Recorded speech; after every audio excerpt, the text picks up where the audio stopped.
एक टर्म में 3 बार शपथ ले लिया नीतीश जी ने। तो ये बात तो हमको भी नहीं समझ में आ रहा कि वो आए वो चले गए, वो आए वो गए। हम लोगों ने मिलकर इंडिया अलायंस बनाया था, जगह जगह हम भी साथ में गए हुए थे। तो हमारा तो मकसद था कि देश में विपक्ष के लोगों को गोलबंद करके 2024 में मोदी जी को रोके।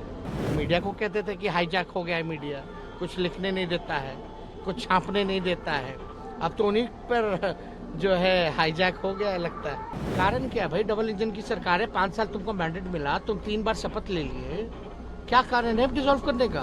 देखिए, समझदार लोग समझ रहे हैं इस बात को कि हमारा इशारा किनके तरफ था, है ना। और एक बात तो सोचना पड़ेगा ना। आप सोच रहे हैं कि क्या क्या हो गया भाई? एक साल में 3 बार शपथ एक टर्म में 3 बार शपथ ले लिया नीतीश जी ने। तो ये बात तो हमको भी नहीं समझ में आ रहा कि वो आए वो चले गए, वो आए वो गए। कहते कुछ है, करते कुछ और हैं। हम लोगों ने मिलकर इंडिया अलायंस बनाया था, जगह जगह हम भी साथ में गए हुए थे। तो हमारा तो मकसद था कि देश में विपक्ष के लोगों को गोलबंद करके 2024 में मोदी जी को रोके। बड़ी बड़ी बातें नीतीश जी करते थे उस समय। तो मीडिया को कहते थे कि हाईजैक हो गया है मीडिया, कुछ लिखने नहीं देता है, कुछ छापने नहीं देता है। अब तो उन्हीं पर जो है हाईजैक हो गया है लगता है। एक अंतिम सवाल, जो भी हो सरकार आपकी चली गई, लेकिन हमने देखा कि विधानसभा में जिस तरीके से जेडीयू के कुछ लोग गायब हो गए, बीजेपी के कुछ लोग गायब हो गए, सम्राट चौधरी ने खुलेआम कहा कि जो हमारे वाले इधर उधर हुए उन पे कार्रवाई करेंगे। तो पीछे सब कहा जा रहा है कि आपका हाथ था, आप सरकार गिरा दिए थे। अब कौन हमारे लोग इधर से उधर गए, उनका अपना निर्णय था, वो गए हैं। किस दबाव में गए हैं, किस परेशानी में गए हैं, क्या उनको कहा गया है, उनके परिवार के लोगों को क्या कहा गया है, ये सब हम जानते हैं, बताने की जरूरत नहीं। अब बिहार की जनता बहुत होशियार है, सब बातों को समझती है। उनके विधायक जहाँ तक बात है एब्सेंट रहे या बहुत पहले से, कोई उस दिन से नहीं, बहुत पहले से उनके विधायकों की नाराजगी जो है पब्लिक डोमेन में सामने आ गया था। और सबका अगर आप बात भी सुनेंगे आने के बाद भी, कल परसों से हम लोग भी देख रहे हैं, तो सब विधायक जो हैं मौजूदा अफसरशाही से सब लोग परेशान हैं। सीएम हाईजैक हो चुके हैं।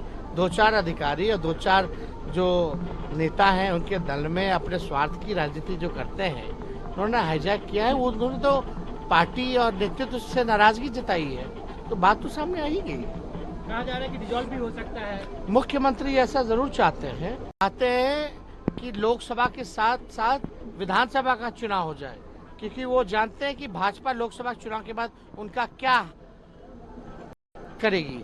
तो ये अच्छे से जानते हैं, तो चाहते हैं कि इसी बहाने कि भाजपा के साथ हम चुनाव लड़ रहे हैं विधानसभा का और हम 5 साल के लिए सिक्योर हो जाए। एक अंतिम सवाल फिर, लेकिन अगर ऐसा भी सोचते हैं तो दोनों को नुकसान होगा, जदयू को भी और भाजपा को भी। आपको कोई दिक्कत नहीं है अगर डिसॉल्व हो जाए तो आप लड़ने को तैयार हैं? कारण क्या है भाई? डबल इंजन की सरकार है, 5 साल तुमको मैंडेट मिला, तुम 3 बार शपथ ले लिए, क्या कारण है डिसॉल्व करने का? 5 साल के लिए होता ना सरकार। कि आपको आंकड़े अच्छे नहीं लगे, जनता ने आपको सीटें नहीं दी, तो आपका मन नहीं लग रहा, आप बार बार डिसॉल्व करते रहिएगा, पल्ला बदलते रहिएगा क्या? लॉजिक होना चाहिए ना, कोई लॉजिक तो होना चाहिए ना डिसॉल्व कराने का। कि आप तीसरी नंबर की पार्टी हो गए तो आप चाहते हैं कि डिसॉल्व कर दें? ऐसे लोकतंत्र चलता है? तो लोकतंत्र को शर्मिंदा करने वाली बातें हैं ये।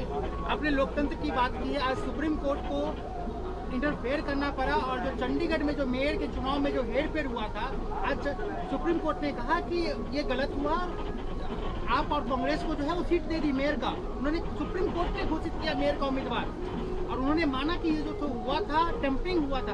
आप कैसे देख रहे हैं कि अगर ये इस तरीके से होगा तो आप क्या कहेंगे? जो पकड़ा गया वो तो सीसीटीवी है, तो पकड़ा गया। अब तो चाहेंगे कि लाइव जो है कैमरे हर जगह लगे, जहाँ भी पोलिंग स्टेशन है या जहाँ भी काउंटिंग होती है। और सेम इसी तरीके का काम 2020 में हुआ था। हम लोग सरकार बना लिए थे, ऐसे ही 10 से 15 सीटें हम लोगों को बैलेट से हराने का काम किया गया, जो वोटें रद्द कर दी गई। किसी हमारे कैंडिडेट को 12 वोटों से हरा दिया गया, किसी को 50 वोट से हरा दिया गया, किसी को 100 वोट से हरा दिया गया, यही काम हुआ।